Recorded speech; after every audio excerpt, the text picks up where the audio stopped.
Good morning. I welcome you in my class. Let's start our today's topic. Today I am going to explain you 11th, 12th, 13th and 14th question of your NCERT 5.3 exercise. These are very important questions from both point of view, and I have a very short trick to solve these questions. Let's watch. Now I am going to read the statement of 11th question. आप बहुत ध्यान से पढ़ेंगे.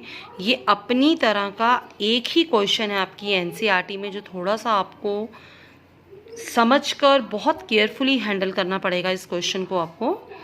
If the sum of the first n terms of an AP is, यहाँ पर अब इस question और इस क्वेश्चन का डिफरेंस बताना चाहूँगी. मैंने अपने प्रीवियस वीडियो में अभी 10th क्वेश्चन डिस्कस किया है कि आपके पास एक सीरीज़ है और आप बड़े आराम से उसमें वैल्यूज़ पुट करके एपी बना सकते हैं. लेकिन यहाँ पर भी ये सीरीज़ नहीं है, ये यहाँ पर आपको एस एन दिया हुआ है और हमें फाइंड आउट करना है फर्स्ट टर्म. हमें इसमें फाइंड आउट करनी है इसकी first term. What is the first term and what is the sum of first two terms. फिर पहली दो टर्म्स का सम निकालना है. What is the second term. Similarly find the third term, the 10th term and the nth term. वो इसके अलावा और भी कुछ बोल सकते हैं आपको कि 15th टर्म निकालो, 16th टर्म निकालो. तो सबसे पहले हम टर्म्स कैसे निकाल सकते हैं. अगर हमारे पास an होगा तो हम सिंपल वैल्यूज़ पुट करके अपनी टर्म्स निकाल सकते हैं 1 2 3. तो अब हम Sn से an कैसे बनाएंगे, इसके लिए आपको ये कॉन्सेप्ट एक बहुत अच्छे तरीके से बिठाना पड़ेगा अपने दिमाग में. मैंने इसके लिए आपको इस कॉन्सेप्ट के लिए CTM वर्ड यूज़ किया है. CTM मीन्स मैं आपको पहले भी एक्सप्लेन कर चुकी हूँ बहुत बार अपने वीडियोस में कि CTM का मतलब होता है कमिट टू मेमोरी. इस बात को हमें ध्यान में रखना ही रखना है कि कभी भी Sn से an बनाना हो तो एक्सप्लेनेशन होती है Sn माइनस Sn माइनस 1. ये एक फॉर्मूले के रूप में आप याद कर लेंगे. an is equal to Sn minus Sn minus 1. मैं आपको थोड़ी एक्सप्लेनेशन भी समझाती हूँ इसकी. मान लो हमारे पास एक टर्म्स है, मुझे इसका सम निकालना है. अगर मैं पूरी टर्म्स लूँगी n तक तो Sn निकल जाता है, और अगर मैं यहाँ पर एक कम टर्म लूँगी तो मेरे पास Sn माइनस 1 निकल जाएगा. और अगर मैं इन दोनों को सब्ट्रैक्ट कर दूँगी तो मेरे पास सिर्फ क्या बचेगा, an. तो मैंने इसी कॉन्सेप्ट को यूज़ किया है. an is equal to Sn minus Sn minus 1. तो सबसे पहले हम अपनी गिवन जो हमारे पास गिवन सीरीज़ गिवन है उसमें से हम क्या निकालते हैं, an निकालते हैं. Sn गिवन है 4n माइनस n स्क्वायर.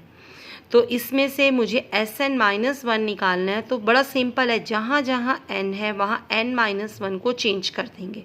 यहाँ भी n माइनस 1 का स्क्वायर हो जाएगा. अब इसको एक्सपेंड करेंगे a माइनस बी के होल स्क्वायर से. a square plus b square minus 2ab. बाहर माइनस है, ब्रैकेट के साइन चेंज करेंगे, लाइक टर्म्स को कलेक्ट करेंगे. 6n minus 5 minus n square. अब an निकालने के लिए अपनी Sn और Sn माइनस 1 की वैल्यू को यहाँ पुट करके दोनों को सब्ट्रैक्ट करेंगे. फिर इस माइनस से इनका साइन चेंज हो जाएगा, n स्क्वायर से n स्क्वायर कैंसिल हो जाएगा. 6n में से 4n जाएगा माइनस 2n. तो हमारे पास an आ जाएगा 5 माइनस 2n. ये जितना प्रोसीजर हमने यहाँ से यहाँ तक किया है ये हमने सिर्फ अपनी Sn को किस में कन्वर्ट करने के लिए किया है, an के लिए. अब जिस तरीके से हम 11th क्वेश्चन में हमारे पास an होता है, आगे हम अपना सम स्टार्ट करते हैं. अब आगे हमारा सम बिल्कुल वैसे ही स्टार्ट हो जाएगा. पहले 1 पुट किया तो फर्स्ट टर्म निकाली, सेकंड पुट किया तो सेकंड टर्म निकल गई 2 पुट करके. फिर सम निकालना है तो मैंने इन दोनों को सिंपल यहीं ऐड कर दिया. 3 + 1 इज इक्वल टू 4. हम फॉर्मूले से भी निकाल सकते हैं, लेकिन जब मुझे दो ही टर्म्स का सम निकालना है और दोनों टर्म्स यहाँ दे रखी हैं तो मैं सिंपल क्या करूँगी, सिंपल उनकी वैल्यूज़ को ऐड कर दूँगी. थर्ड टर्म निकालने के लिए इसमें 3 पुट कर देंगे, 10th टर्म निकालने के लिए इसमें 10 पुट कर देंगे. वो प्रोसीजर सेम चलेगा जो हमने किस में किया है, 10th क्वेश्चन में.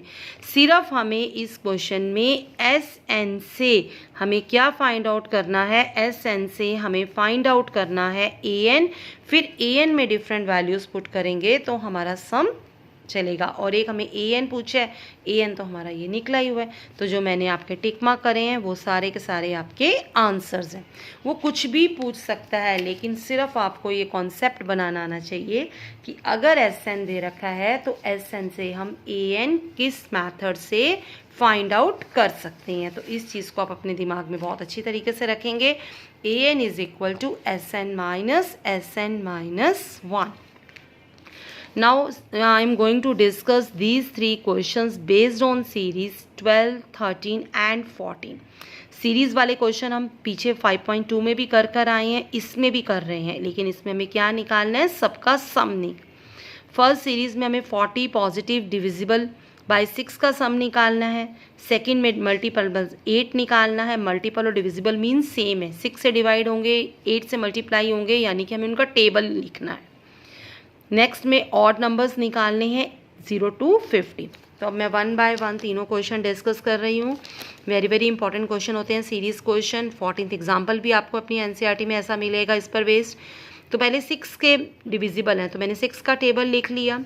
A first term, D common difference, 12 में से 6 गया 6, एंड 40 दे ही रखा है क्योंकि मुझे कहा हुआ है 40 टर्म्स का हमें क्या फाइंड आउट करना है, सम निकालना है। कितनी टर्म्स का, 40 टर्म्स का। तो सिंपल SN का फॉर्मूला यूज़ करेंगे, सम निकल जाएगा। सेम 14th क्वेश्चन है, हमें सेम 13 क्वेश्चन है, हमें 8 के मल्टीपल्स लेने हैं। तो मैंने 8 का टेबल लिखा, 8, 16, 32। A फर्स्ट टर्म हो जाएगी, D कॉमन डिफरेंस हो जाएगा, N हो जाएगा 15 क्योंकि 15 टर्म्स का सम निकालना है।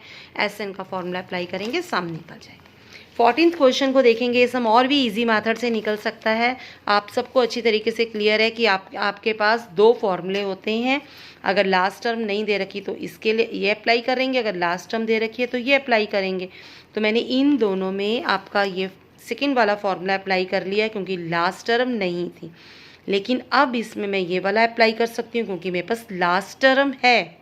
अगर हम सम को अच्छी तरीके से पढ़ेंगे तो हमें पता लगेगा कि हमारे पास लास्ट टर्म भी गिवन है। ऑड नंबर्स हैं 0 to 50 के बीच में, आप सबको पता है ऑड नंबर क्या होते हैं, 1, 3, 5, 7, 9, 11, 13। तो 1 to 50 में आधे ओड हो जाएंगे, आधे इवन हो जाएंगे। तो मेरे पास नंबर ऑफ आइटम्स भी निकल गया यहाँ से, नंबर ऑफ टर्म्स 25 हो गया। अब लिमिट गिवन है तो मैंने 2-3 नंबर आगे से बनाए और एक नंबर मैंने लास्ट में से बनाया, 49। फर्स्ट टर्म आ गई, लास्ट टर्म आ गई और n आ गया। तो सिंपल SN का फॉर्मूला लगाएंगे, n/2 A plus N।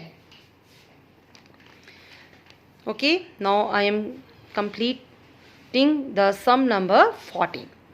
आपके सिलेबस में इस साल के लिए सिर्फ 14 तक ही आपने क्वेश्चंस प्रिपेयर करने हैं। ये जो आगे स्टेटमेंट क्वेश्चंस दे रखे हैं आपकी बुक में 15 से लेके 20 तक, ये हमें इस साल का सिलेबस 21 सेशन 20 to 21 के लिए प्रिपेयर नहीं करने। तो हम 14 क्वेश्चन तक अपने बहुत अच्छी तरीके से क्वेश्चन प्रिपेयर करेंगे। APs के जितने भी वीडियोस हैं आप उनको बार बार देखें क्योंकि मैंने बहुत शॉर्टकट्स बताई हैं, बहुत सारी ट्रिक्स डिस्कस करी हैं कि आप अपने ये सम्स कैसे निकाल सकते हैं। थैंक्स।